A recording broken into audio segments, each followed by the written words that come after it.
From Mountain Home to Raft River, we've got all the District 4 analysis you'll need to know. This is the Magic Valley Prepcast with Scott Burton.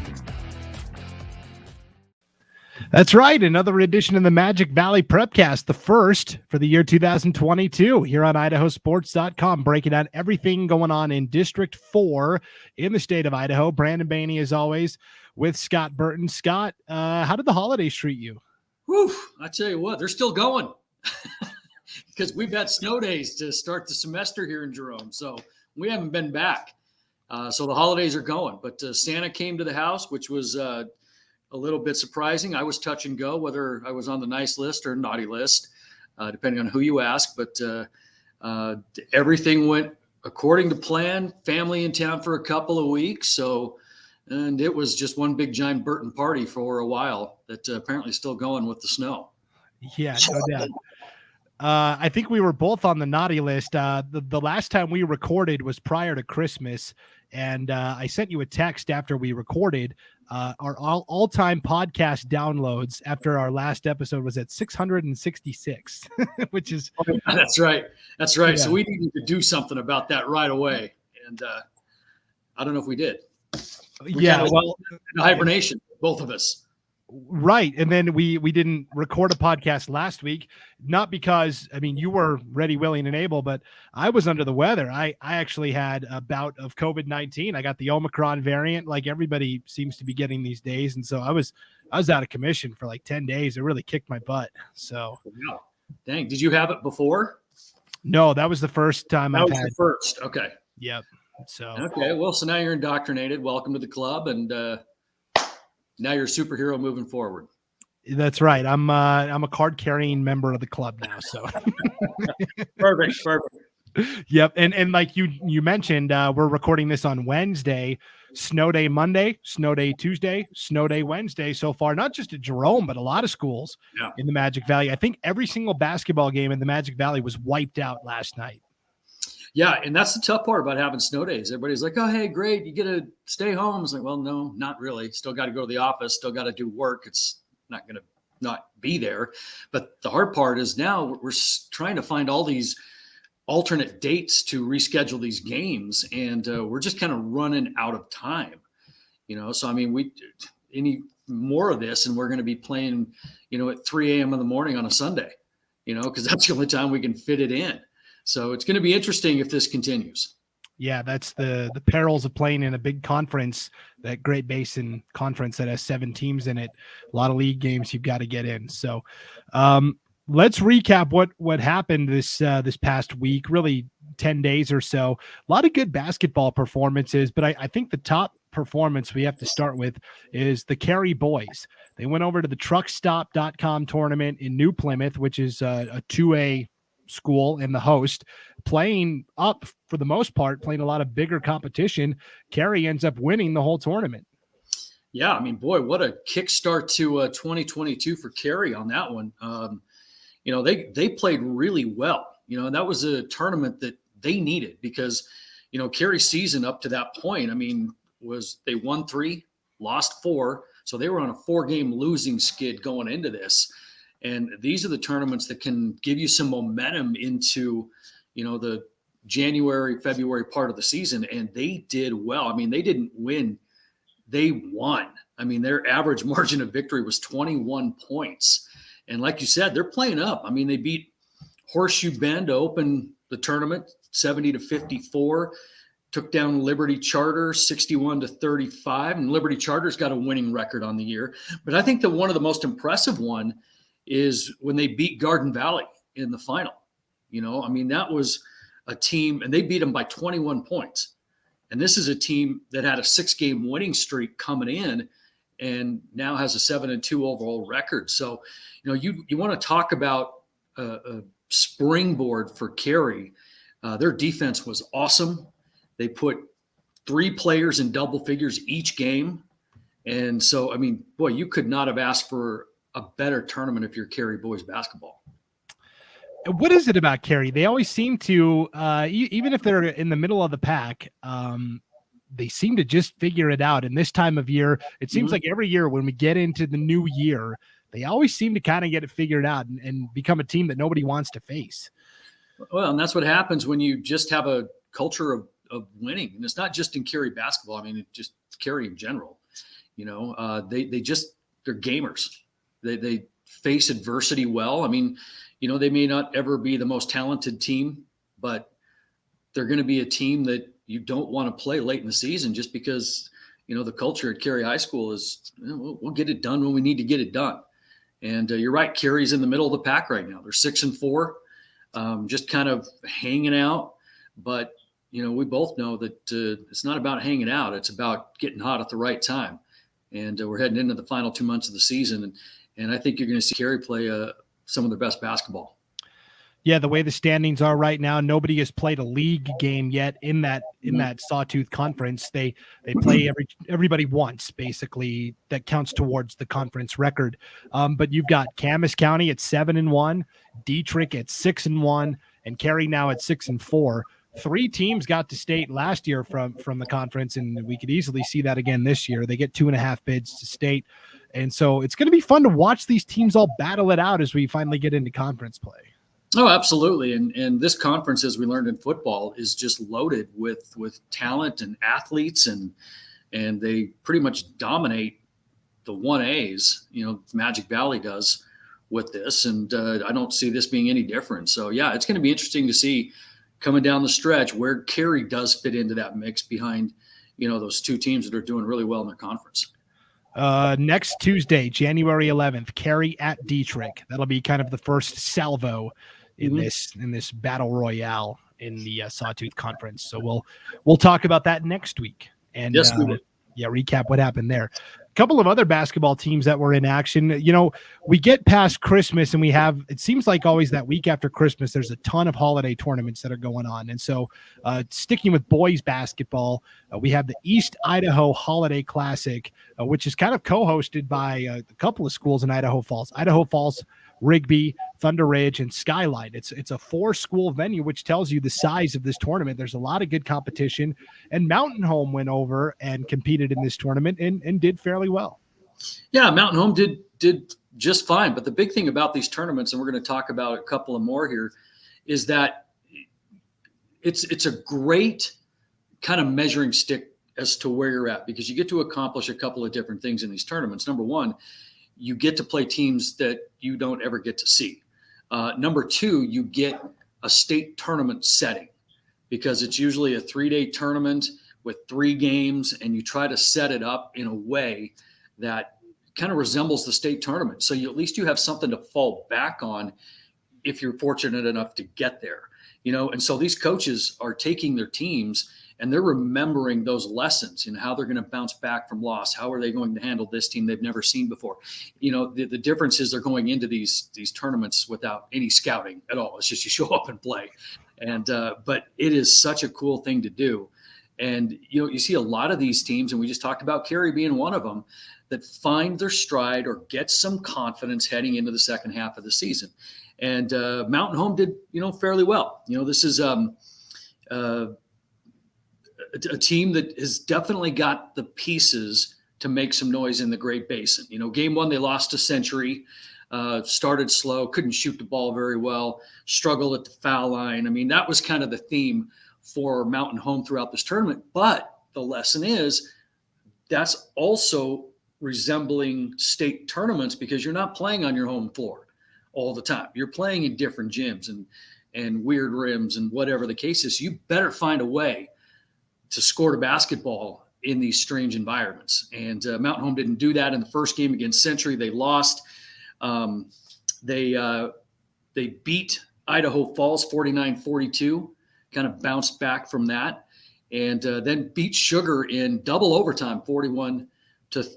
But I think the thing that Mountain Home has taken away from all of this tournament anyway is that defense travels, offense doesn't.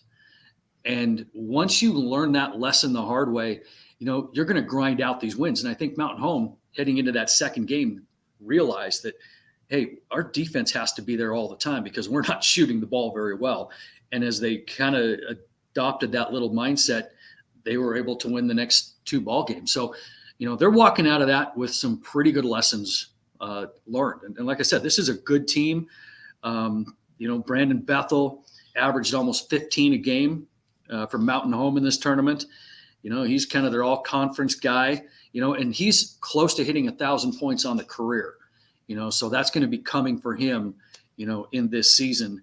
And, and plus on top of that, and people don't talk about this enough, but 6 of their 10 varsity players are 4.0 students. Did you know that? No, I didn't. Ah, pretty cool, huh?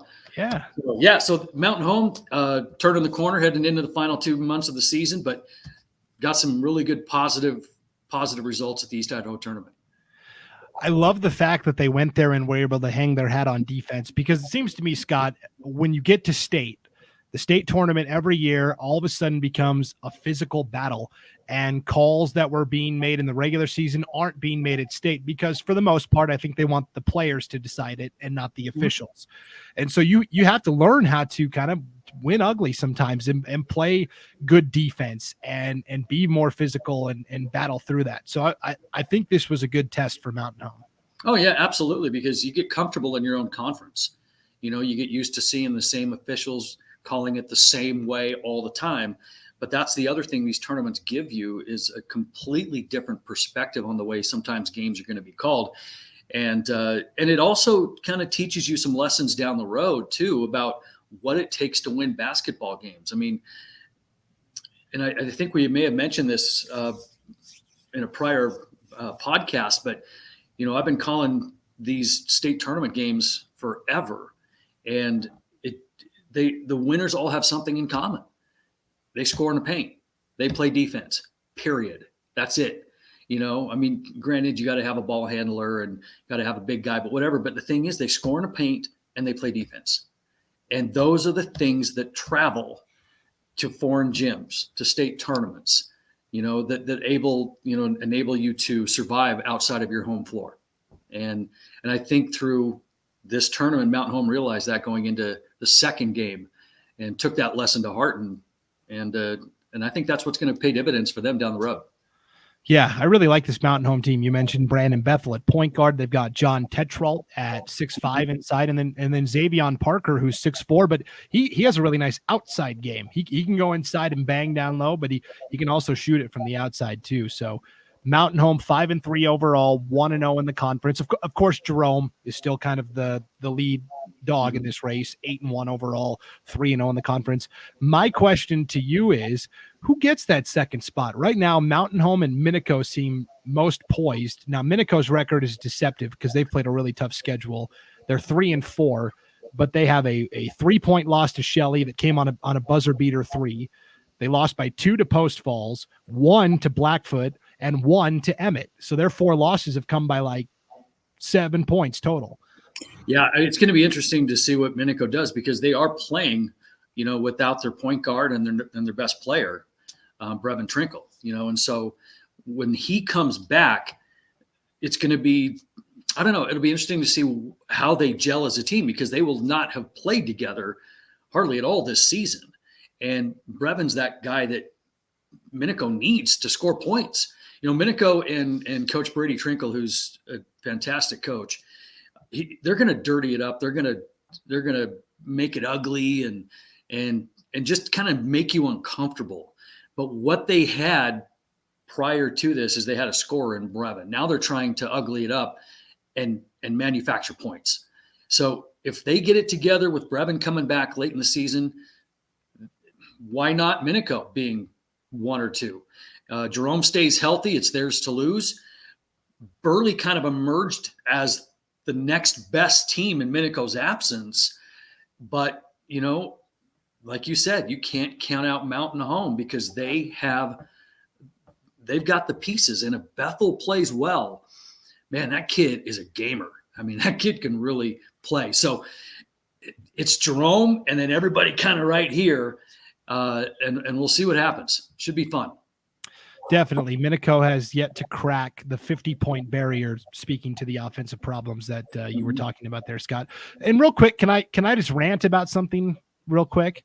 The latest boys basketball coaches poll came out today. I don't know if you saw this, Scott. Jerome beat Preston head to head And Preston is still ranked ahead of Jerome in the poll. What's going on there?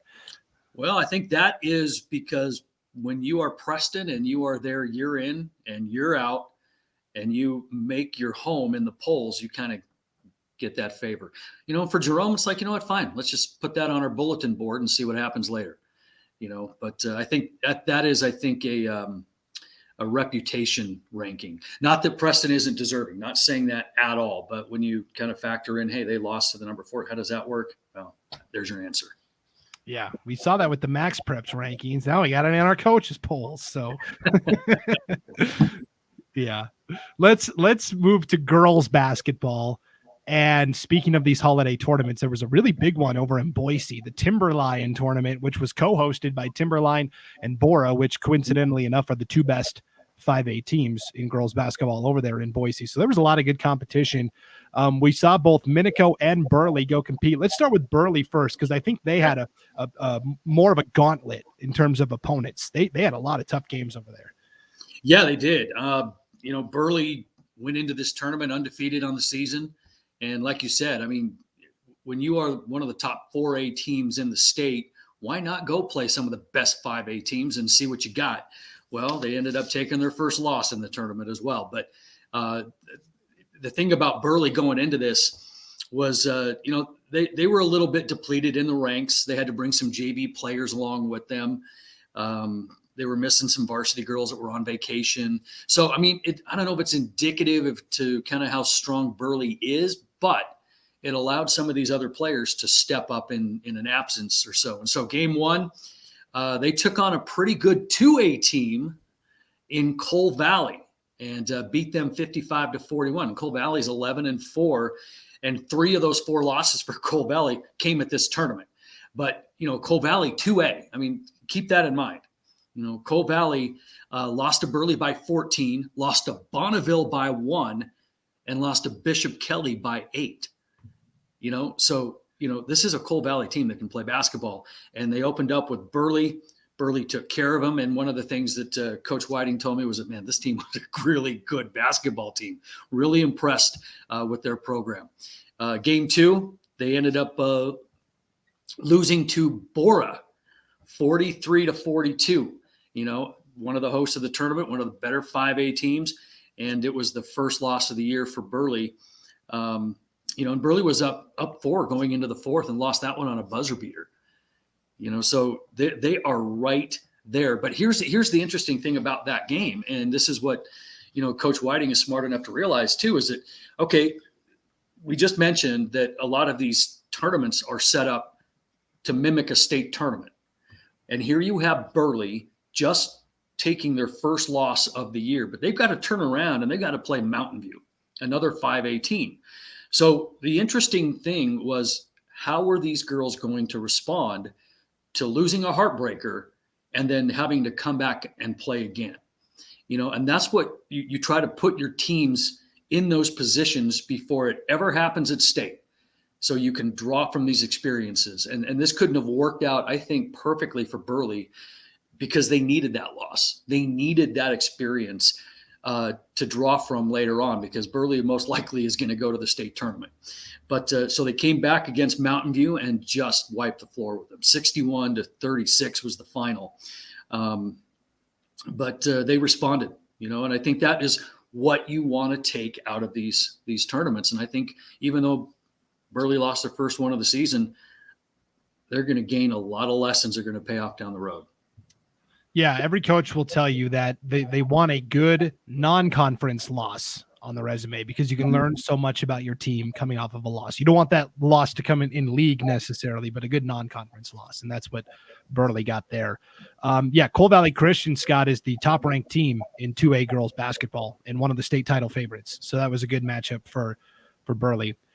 And also, of course, Amari Whiting, we talked about the last time we talked about Burley, and we talked about she set the record for most points in a single game. She is now the career points leader at Burley High School as well, with a season and a half still to go in her career. So, I mean, think about that for a minute, right? Holy cow. That's absolutely insane. So there's going to be a lot of exciting stuff coming from Amari in the next year or so. Yes. Minico was also competing at the Timberline, and they've kind of had an up and down year, right? They're 5-7 overall, and they also saw a gauntlet of teams, 3 5A opponents, and I think they learned a lot about themselves. They did. I mean, first of all, Minico is young. I mean, it's made up of 3 seniors, 4 juniors, 4 sophomores. I mean, that's the core of their team. So they are young, and so they're gonna learn these lessons real quickly.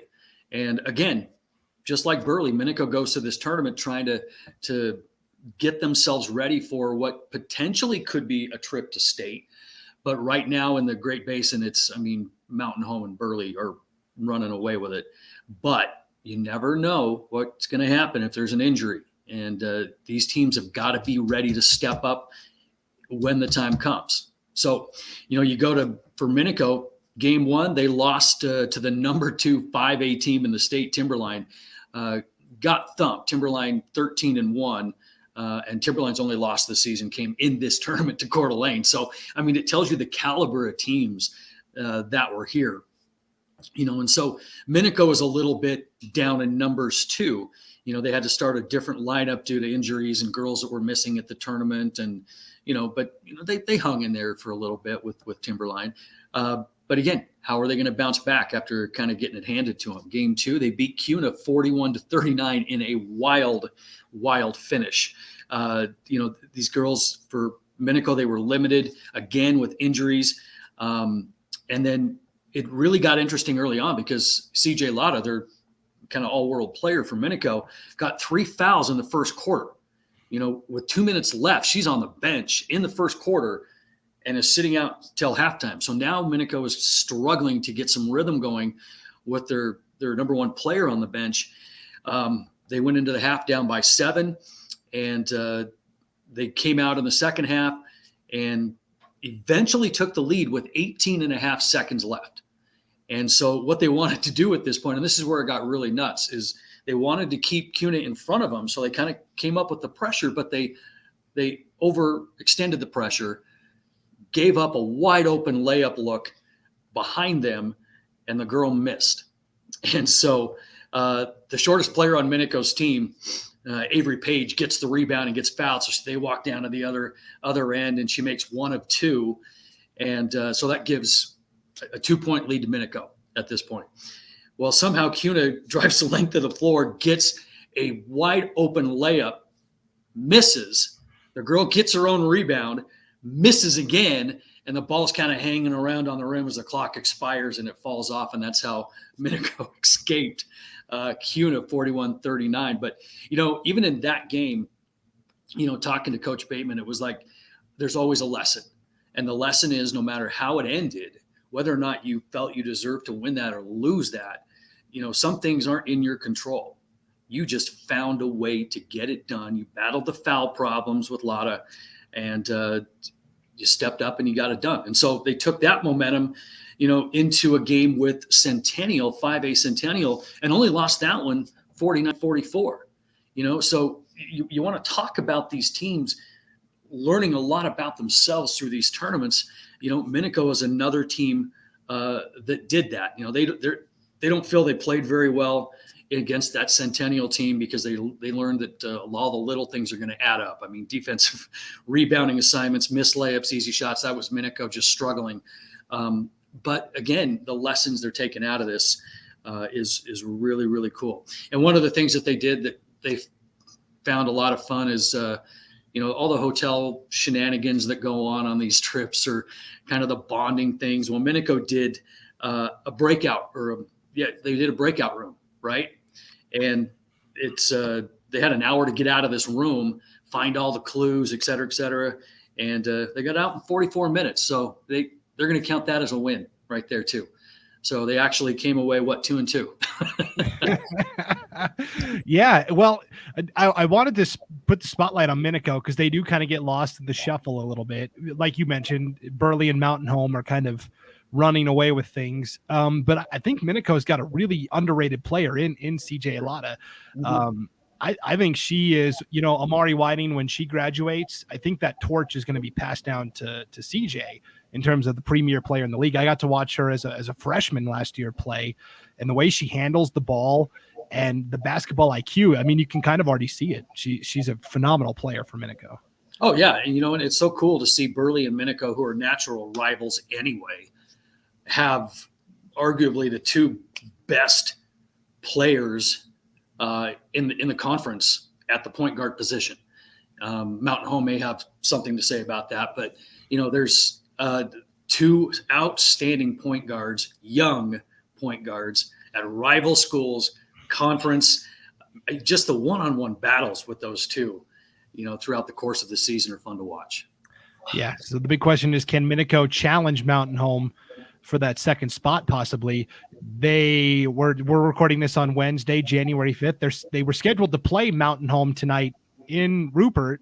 I'm not sure that game's happening because of winter weather and all that stuff. I haven't heard officially, but I have to assume that game is off. Yeah, Minico school got canceled last night, so yeah, everybody is in kind of panic mode trying to get everything rescheduled. So here's where it gets interesting. A lot of times these games just get moved to the end of the regular season, right? There's a little bit of wiggle room at the end of the calendar.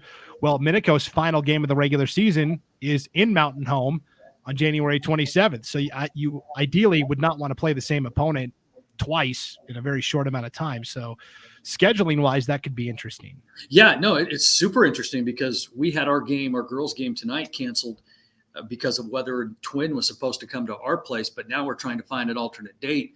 And it looks like we're going to play Twin twice within 7-8 days of each other, because that's the only place that we can fit it in. And so it will be tough to find that perfect window, but we're playing the night before, we're playing at Burley and then turning around having to play Twin.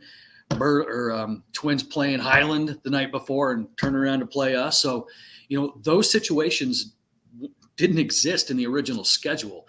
And so now with all the rescheduling due to weather, yeah, you're creating some interesting scenarios, and you just got to be ready to adapt because it's not going to be a perfect situation. Yeah, for sure. One last question I wanted to ask you about scheduling, because you're an athletic director, would know this. A lot of teams like to schedule these tournaments, not only because it gives them an idea of what state might look like, but also because you can get a lot of games for the price of one, right? There's a certain amount of games you're allowed to put on your schedule. Am I right in understanding that these 3-game tournaments only count as one on the list? Right. Yeah, you get X amount of games plus one tournament. Okay. And so that's up to 3 games in that tournament that will count as one. And that's why they're doing it. They're just going to jam their schedules with as much as they can. And there's a lot of coaches out there that just don't want that many games, because they'd rather spend the time practicing. But, it's just a matter of philosophy. But, you're absolutely right. You get X amount of games plus one tournament. Cool. The other thing we're going to end on is not winter sports related. It's spring sports related, track and field. When you think of Kimberly athletics, right, the Bair name is just synonymous with Kimberly athletics across the board. There's been Bears that have gone through and graduated. Gatlin Bear is currently playing for Kimberly, but Jaxon Bear, it's been I think 2 years since he has competed. He's been out of school for a year, but he had some very exciting news recently in terms of what he's going to do with his future in track and field. Yeah, he is going on to participate in track and field at an SEC school in Arkansas. A Razorback will be Jaxon Bear, but kind of talking to his mom and his coaches and just kind of learning about this kid and the journey that he's been on and how this whole thing started with him. It's super interesting and super fun because I learned a lot about this kid. But more importantly, I learned about the grueling nature of what this kid was going through growing up as far as getting himself ready for the next level. So for example, he competed at his first competitive track meet at the age of 6, okay, and just loved it ever since. I mean, so you want to talk about a kid that just was born to do this. This is Jaxon. And when he was 12, he wanted to be able to compete at the Junior Olympic Nationals, and his event was the pentathlon. so pentathlon's got 5, Pentagon 5, and got it. Okay. 5 events for the non-mathletes at home. But I mean, that's what he's doing at 12 years old. So he goes to nationals and at the age of 12 and just competed and got some really, really good experience. And the next summer he went to nationals again in the pentathlon and finished in 5th place and was an All-American. Okay, so this kid is starting young, making a name for himself. And the next summer, he went to nationals again, competed in the pentathlon. And he's in the 15 to 16 age division. In the decathlon now, because now he's old enough to get out of the 5 and go to the 10. And so he qualified for nationals and finished in 8th place as a 15, 16-year-old division and again, an All-American. Well, the next year, age 15, 16 division, he headed off to Sacramento again for nationals. And this year he was able to bring home his first national title and another All-American finish. I believe it was the age of 16. And he did this after blowing away the competition by over 30 seconds in the 1500. I mean, think about that. The kid, that's flying, And so, and then all of a sudden his junior year rolls around and he was just injury prone and he hurt his ankle. He hurt his hip. I mean, he was battling injuries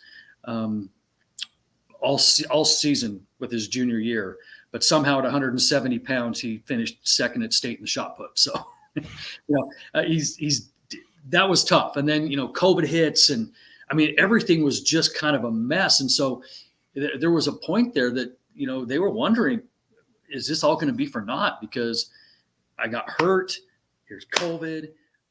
What do we do now? And if you ask any college athlete that's gone on through this COVID mess, recruiting has not been the same. And it's been a tough go because a lot of times you get these high school athletes that are going on to the next level, but because of COVID, these college athletes get an extra year. And so it kind of bottlenecked a little bit in some of the recruiting processes that people were going through. And here the Bears just going, okay, let's see what happens here.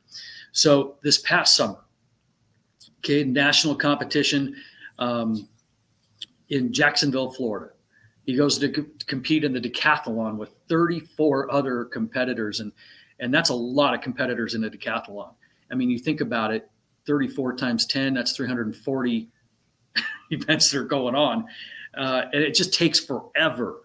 And so they fought COVID testing because they all had to get COVID tested. They stood in line for like 2 hours, before they could even compete.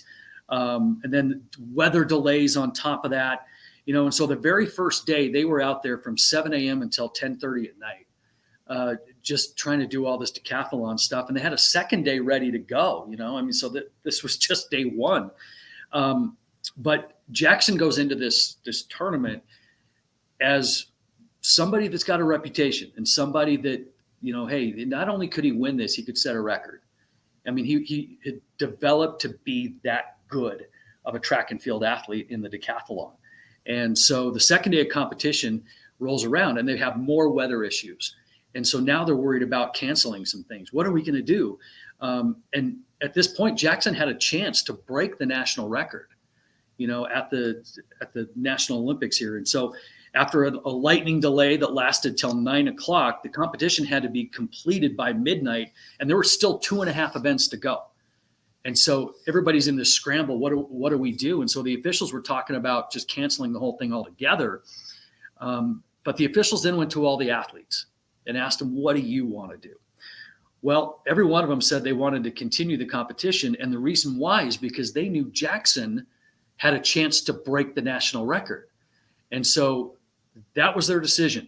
And so as they prepared to go back out, the pole vault was next. As they prepared to go back out there, all of the athletes got together and yelled, let's do this for Jaxon. And so, I mean, talk about how that must have felt, as a kid, having a chance to not just break a national record, but having all the other competitors with you who you're trying to beat, cheering you on, wanting you to break this record. So they go back out to the pole vault and everything is soaking wet because they had this weather delay. and it didn't go well. Jaxon missed out on all of the pole vault points that were there. Well, his dad / coach, who has been coaching him since he's been a little kid and kind of been the motivation and everything else behind it, told Jaxon, he goes, all right, well, that one stung a little bit, left some points out there. I think 200 points out there, but you're not mathematically eliminated yet. Well, basically all that's saying is you're going to have to absolutely pull one out of to get this done because you are behind the 8 ball. So what did Jaxon do? He put on his big boy pants and set a PR in the javelin, and then off to the 1500, which started that night at 10:30 p.m.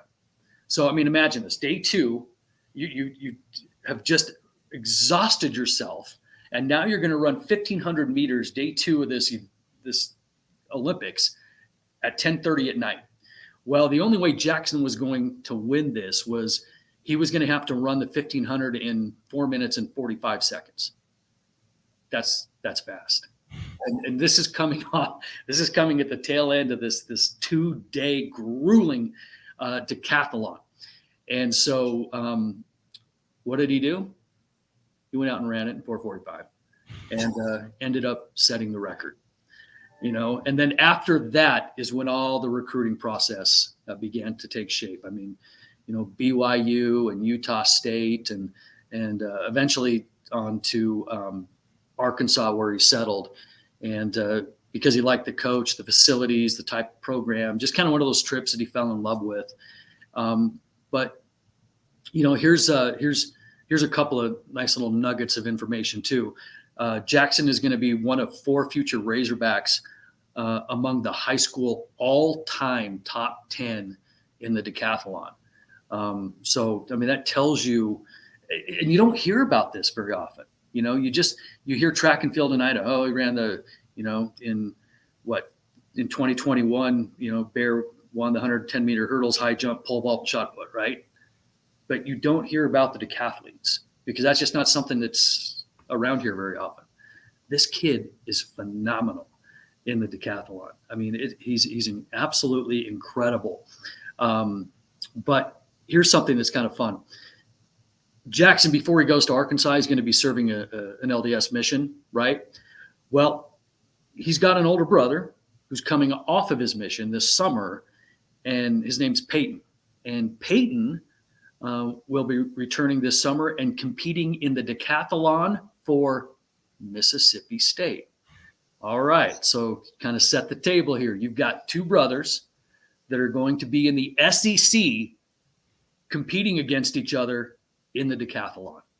And that's going to be when Jaxon returns from his mission. So, I mean, what an incredible, incredible story of this Jaxon Bear kid.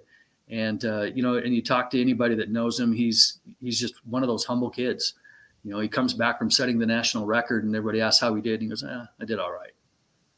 I mean, that's just the kind of kid he is. So, and obviously he'll take on any challenge. So keep your eye on this kid when he goes to Arkansas in a couple of years. And man, it's going to be fun to watch. And then especially if he's going to be battling his brother in the SEC. I mean, that's a cool story. That's incredible. And when we get into the spring sports and things slow down a little bit in the off season, especially, we're going to do more of these where we bring on guests and interview athletes and coaches. And we got to get the Bear brothers in. That's on the agenda. All right, Scott? Absolutely. That'll be a lot of fun. Yeah. I mean, think about this in the Magic Valley. You've got 2 decathletes in the SEC, a Big Ten tight end, Colston Loveland from Gooding going to Michigan. You've got a Pac-12 girls basketball player in Amari Whiting. The talent level in the Magic Valley is as high as it's ever been. Oh, absolutely. And these kids need to be recognized for this too. And so that's why I'm so thankful that we have this platform and that everybody and our podcast is getting a ton of momentum.